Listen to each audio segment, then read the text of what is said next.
Dinas Kesehatan Maluku Tengah instruksikan 37 puskesmas antisipasi lonjakan kasus diare.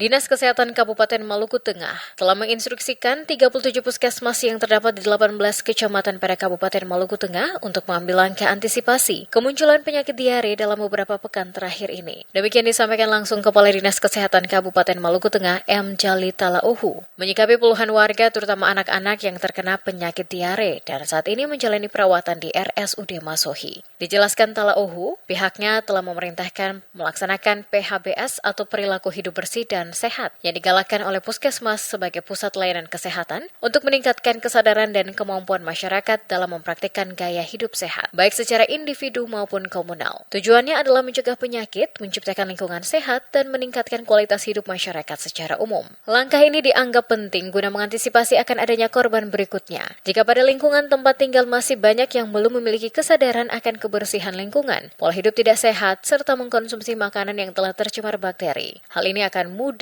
membuat seseorang terkena diare. Diharapkan dengan dikeluarkannya instruksi pada setiap puskesmas melaksanakan perilaku hidup bersih dan sehat, maka antisipasi sejak dini dapat dilakukan guna mencegah akan jatuhnya korban-korban berikutnya akibat diare. Kami sudah melakukan tindakan pencegahan.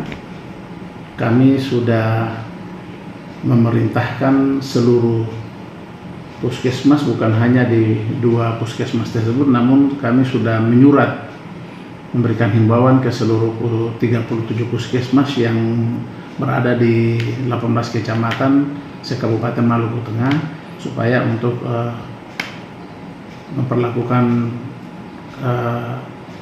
PHBS, kemudian perilaku hidup bersih, kemudian kesehatan, kemudian menjaga kesehatan lingkungan masing-masing. Hingga saat ini, kata Talauhu, sesuai data yang ada, jumlah pasien diare di RSUD Masohi telah berkurang, dikarenakan sebagian telah sembuh dan diperbolehkan pulang, dan hingga saat ini masih tersisa beberapa pasien yang masih menjalani perawatan lanjutan.